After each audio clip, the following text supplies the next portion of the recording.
Joe Anderson and Al Clopine of Pure Financial Advisors have the answers to your retirement plan. This is your money, your wealth. What do you think? Are you jeopardizing your overall retirement to put your kids through school? I would say odds are you are, but you don't have to. Stick around over the next half an hour. Al and I are going to teach you how to put your kids through school without going broke. Welcome to the show, everyone. Joe Anderson here, certified financial planner. I'm with Alan Clopine, of course. We're from Pure Financial Advisors. We have a great show lined up for you. There's the big man right there. Hey, buddy. Hey. Are you excited about this show? Can't wait. We're talking about college planning because what we're seeing more and more of is that people are spending their overall retirement to put their kids through school.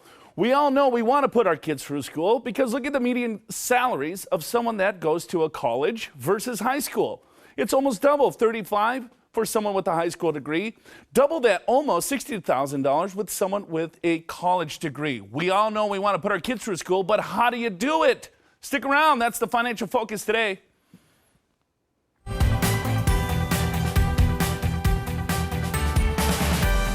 Let's break it down. What are the costs? In-state public college. Now, these are rough numbers, $24,000 a year.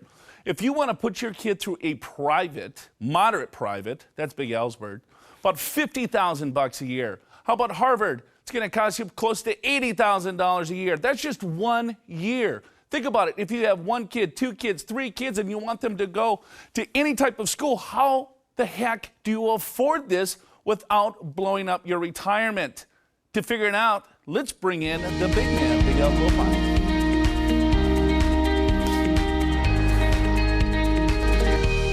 Alan, you're an expert at this. You put two kids through school. College, but I'm still working. Yes. I'm not yet retired. So, I mean, I put myself through school, so I have some, Sure. I guess I can add a little bit of value today, but looking at trying to still save for retirement, put 2 kids through school, that's a tough task. Well, you know, what's interesting, Joe, is when we were preparing for this show, I realized, there's some stuff that I didn't know myself. And I've actually put a couple kids through college, and successfully, they both graduated.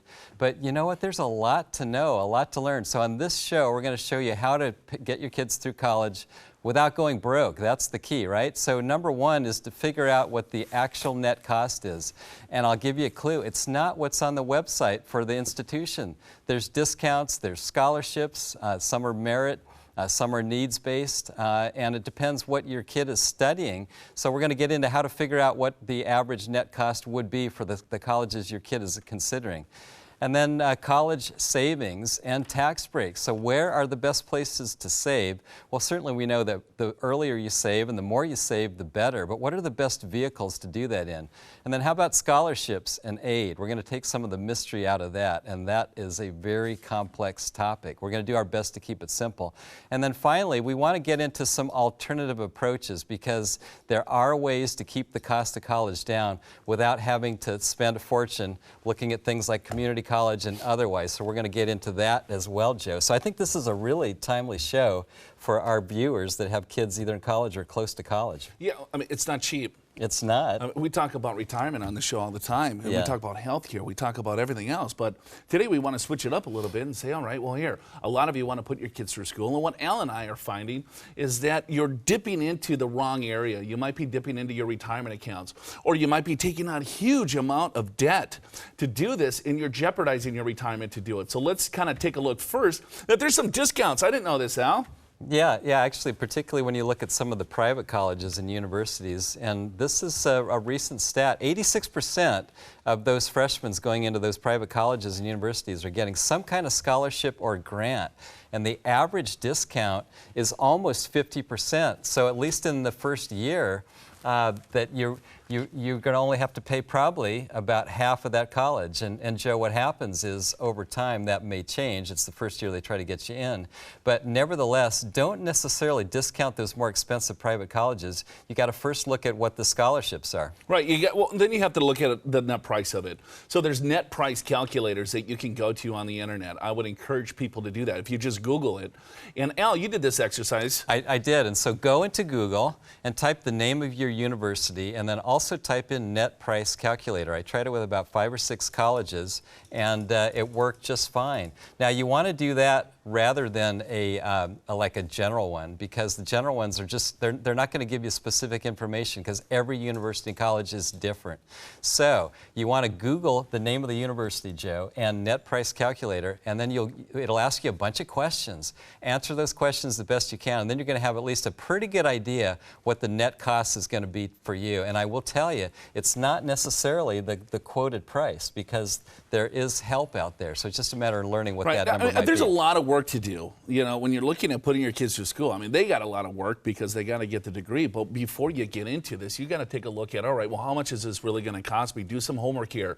And then you say, all right, well, here's the net price of this. And then say, I'm going to afford half of this, 4 years. And then start encompassing that in your overall financial plan. When we get back from the break, we're going to talk about, all right, well, what are other things that you can look for? Look at grants, look at scholarships, student loans, things like that, and do this thing with the science. You just don't want to dive into this without any type of background and figuring out exactly what you need to do. Don't go anywhere. We'll be right back. Show's called Your Money, Your Wealth. Good morning, everyone.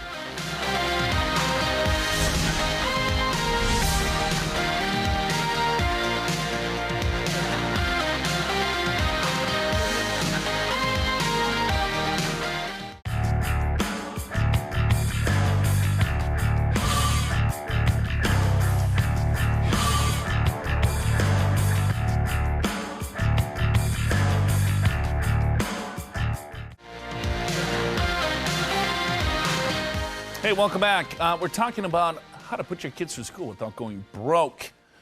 Very important topic today. Before we dive into the meat, let's go to the true-false question. Distributions to a 529 account can disqualify my kids from receiving the American Opportunity Credit of $2,500.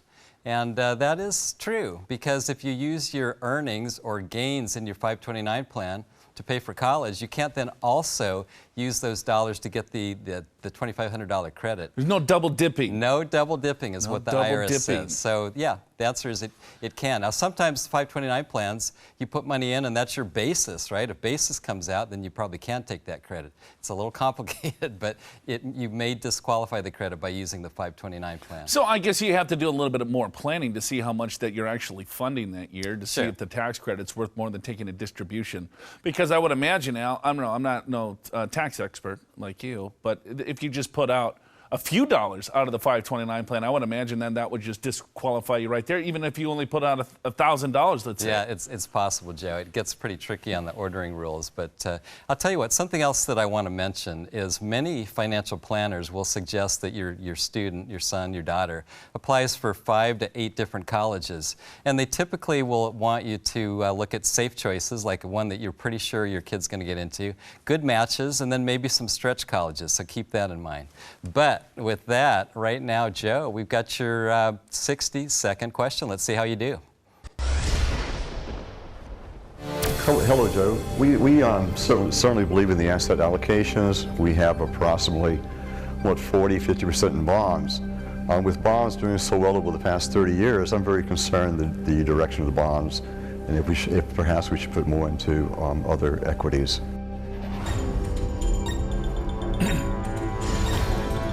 That's a common question. All right, so you take a look at bonds. We're in a huge bond bull market because when interest rates go down, bond prices go up. So interest rates are basically at all-time lows. And so when people take a look at bonds and they're saying, hey, maybe there's a no-win proposition here because as interest rates go up, I'm going to lose money in my bonds. You have to look at bonds a little bit differently. You want to look at bonds to damper the overall volatility of the overall portfolio. Depending on what your time frames, your goals, and everything else is, you don't want to look at bonds as an income stream potentially. You want to look at it as dampening out the portfolio. You want to look at a total return portfolio. So let's say you assume a 6% growth rate on the total return. You absolutely want to make sure that you have some safety in the overall portfolio. 40% in bonds sounds reasonable. The other 60% in equities, you want to make sure that it's globally diversified. When the equities go up, your bonds are going to stay straight. When the equities go down, your bonds are going to save you. You definitely want to keep bonds in your portfolios, even in a low interest rate environment. I couldn't agree more, Joe. Nicely said. And of course, the stock market's kind of at all-time highs as well. So it's a little difficult to know where to put your money, but the key, I would say, is just what you said, Joe, which is look at a total return. Don't look at each individual asset class. Look at a total return. So with that, let's get back into our college planning, and now let's get into savings, because there's different vehicles that you can save in. And basically, the two main methods are a Coverdell and a 529 plan. And you can see the differences here. Contribution limit, Coverdell's a couple $1,000s. There are phase-outs at certain income levels, as you can see, and you must use the funds by age 30. Now, a 529 plan is altogether different because it depends. If you're a grandparent giving to your grandchild, it would be $14,000 a year. But if you're married, it could be $28,000 a year.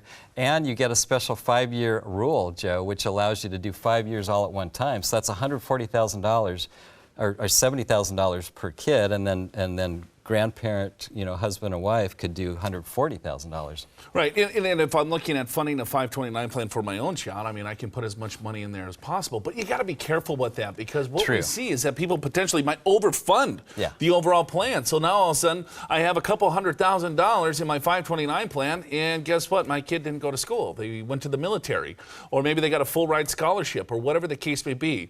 So when you take a look at the additional points of figuring out exactly what you want to do here, this is what you have to look at. You can change the beneficiaries if you overfund it, but if you don't, right, it's a 10% penalty coming out, and then it could be taxable to you as well. So you want to make sure that you don't overfund the overall college savings plans. The Coverdell plan, I think, would be almost impossible to overfund because you can put like $5 in that thing. Right. The 529 plan, you can put in several $100,000. The best thing about the 529 plan is that it grows 100% tax-free to you. So when you look at kids in college, you're saying, hey, I'm going to fund this with the 529 plan. Maybe you have 3 kids that you want to fund.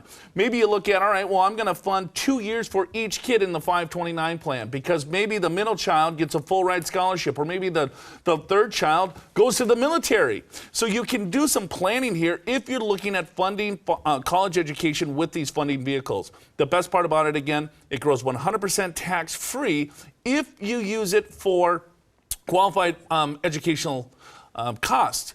Another thing is that you could potentially get a tax credit. So there's the opportunity credit, the American Opportunity Credit, and the lifetime learning now. Yeah, Joe, and this works as follows. So the maximum credit is up to $2,500, and you would need to spend at least $4,000 to get that credit. This is for the first 4 years of your college. The first $2,000 that you spend on tuition, you get a dollar-for-dollar credit, and the next $2,000, it's a 25% credit of the $2,000, so that's how you get up to $2,500. But be aware, at certain income levels, it phases out. So at single, that's $80,000, and married, that's $160,000. And Joe, a lot of times people will ask me, well, then I'll just have my child claim the credit. Well, if the child is a dependent on your return, then you're going to be the one claiming the credit. And if your income is too high, it doesn't work. So be aware of that. And so, going back to the 529 plan, that really is a good way to save, I think. And what I really like about it, just like you said, is if you have one child that doesn't use it all, you can switch and have the other child use it. So you can switch beneficiaries without penalty. Right. So that's a pretty good deal. Right. So if you have 3 kids, you can keep switching kids and say, all right, well, here, this one's really good and really smart, got a full ride scholarship, and then you have another child, and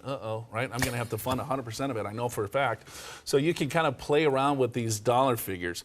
And then hopefully they can get some scholarships, all right? Yeah. So then you look at, scholarships are tough. This is a full-time job here. Well, it is, and the tips are kind of obvious, but well, Sam, anyway, apply early and often. There are many, many, many scholarships. Here's a couple websites that might be helpful to you. fastweb.com or scholarshippoints.com.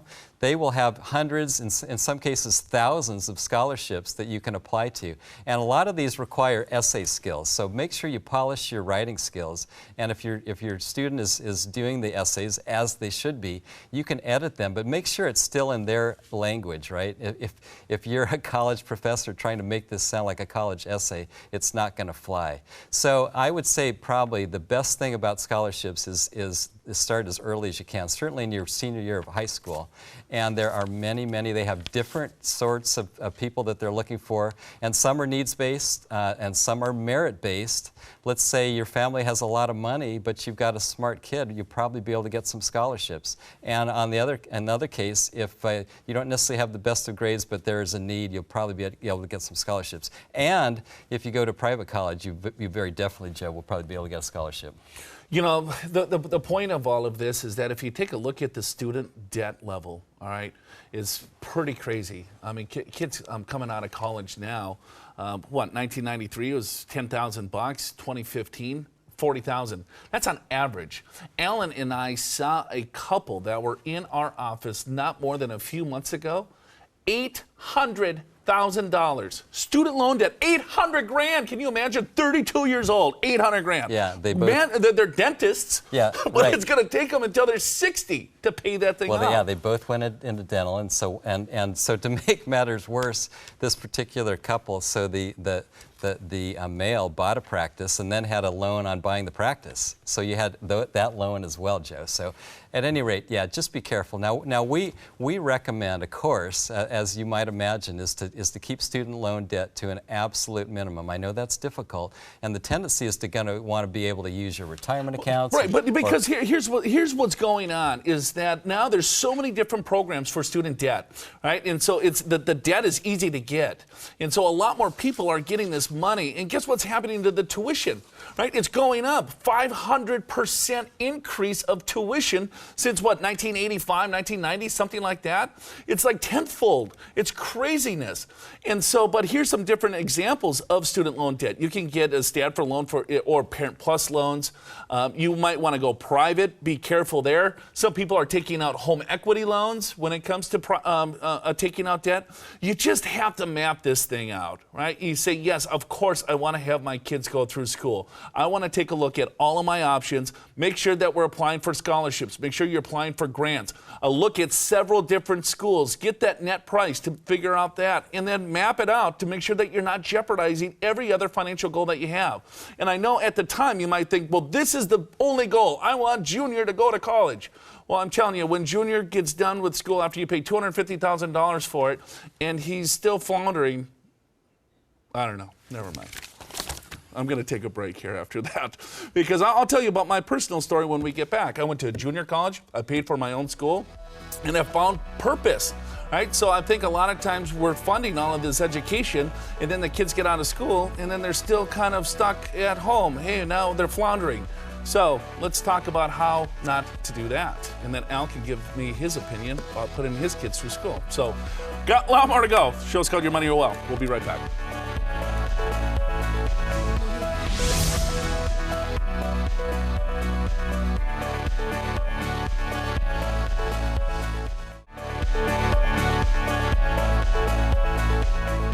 Hey, welcome back to the show. Show's called Your Money, Your Wealth. Joe Anderson, Big Al hanging out. Thanks for tuning in today. Talking about how do you fund college without killing yourself, without breaking the bank. We got some final thoughts on this, but before we do that, let's go to the true-false question. If I invest in a mutual fund for my children's education rather than a 529 plan, I will be able to avoid fees and restrictions for using the money. So I'm going to start with that, Joe. I'd say it's true and false. You're probably not going to avoid fees because almost anything that you invest in is going to have some fees. But as far as restrictions, sure, a mutual fund is, you're not going to have restrictions on how you use that. A 529 plan, like we talked about, has to be used for education.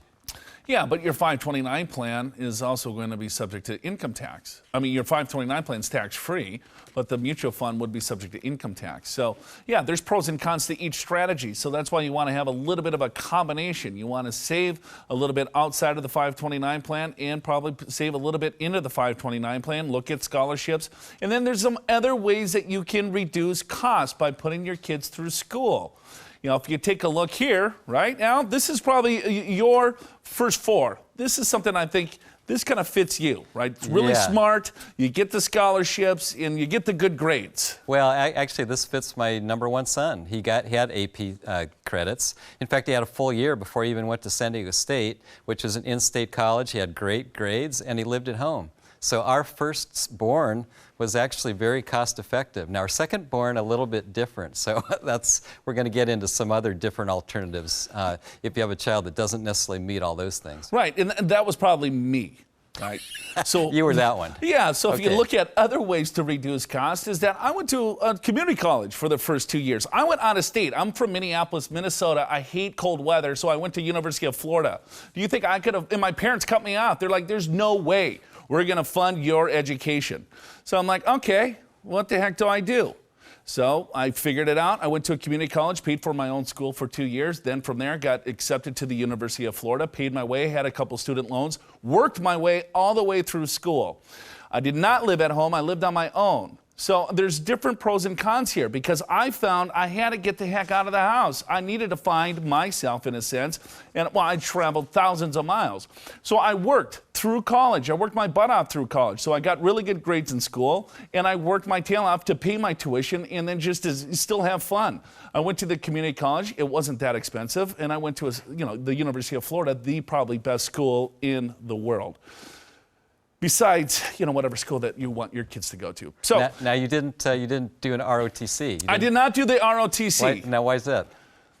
Well, that's a good question, Al. Yes, because you have a military family. I do have a military. My parents probably would have loved that, but I chose a different path. Apparently, you kind of the black sheep a little bit. And I did not do that. So there you go. Let's go to the email. Let's switch the show to you, and we'll answer your email questions, and then we'll get the heck out of here. All right, from Anthony in La Jolla. Do I have to stop making deposits to my son's 529 plan once he starts college next fall? Anthony, very simply, no. You can still contribute to the 529 plan even though your son is in college. That was an easy one. And this is from Donna in San Marcos. And she writes, my daughter just had her first child. Each year I want to give my granddaughter as much money as I can without paying taxes to invest in a CD to eventually be used for college. How much can I give each year? And is the CD the safest way to invest? Wow, Joe, there's a lot of questions there. I'll let you start that one. Thank you very much. Thank you very much for that. All right, yes, the CD, that's FDIC insured, so it's going to be fairly safe investment, but it's not tax efficient. All right, because what you're going to do is you're going to fund that CD. It's going to be outside of any type of plan. You're going to pay tax on the interest each year. So it's very safe, but it's probably not going to give you the growth that you need, especially for a grandchild. I would highly recommend that you take a look at a 529 plan. Here's another thing that we didn't really discuss when it comes to 529 plans. Each state has their own 529 plan, all right? And then that's just a section in the code to allow money going in this plan tax-free. Yeah, I agree with that. And then as far as the amount, it would be $14,000 a year. But you can, as we talked about last segment, you could do 5 years all at one time and put in $70,000. And if you're married, another $70,000. So it depends how much you actually want to put in. Something else to realize, some states, if you use the 529 plan for their state, you get special credits and deductions. Now, California is not one of those states, so it doesn't really matter. If you're planning, if your son's or daughter's planning to go to a California college, it doesn't matter which 529 plan you use. And I would go to the one that has the best investments, as Joe just said, because certain plans have very expensive investments. In other words, they have mutual funds loaded with fees, and other ones that use dimensional fund advisors or Vanguard are much lower in fees. So I would look to that. And something else, too, is, yeah, you don't want to lose money, but you don't want to be too conservative in your 529 plan because it's the growth that's going to be tax-free. Right. If you have a CD, you're going to get no growth, and the 529 plan is not that important. And especially if it's a grandchild, right? I think that's what the email said, right? Yes, yes. So I'm funding a grandchild. All right, so they got 18 years, right? Or 19 years, 17 years, depending on the child, right? So that's a long time for that money to grow. So you can definitely take on more risk. Then your funding level is going to be a lot less because you're going to get growth in the portfolio. Let's go to the last one. What do we got here? All right, Paul and Benita. He writes, can I require the money I leave my grandchildren in a trust to be used only for their higher education? And Paul, the answer is yes. You can certainly designate that in the trust. But think about this. What if they don't go to college? You need to have some kind of backup plan inside the trust. But yeah, you can do that if you want to. Yeah, you can do whatever you want in the trust. I mean, you could just put in there that they have to go to a specific school. They have to get certain grades. You can basically put any language that you want inside the trust, depending on what trust that you have, and then so you can make it irrevocable. So all sorts of different things. If you want to pigeonhole that grandchild and say, you have to do this school and I'm going to keep it and it's only for education, absolutely, by all means, go do that. All right, buddy, that's it for us today. Hopefully you enjoyed the show. I know I sure did. We learned all about college education. There's a lot of things that you can do. It's just not, let's just fund several $100,000. It's putting a plan in place. All right, for Big Al Clopine, I'm Joe Anderson. You just watched another episode of Your Money, Your Wealth. Have a great weekend, everyone.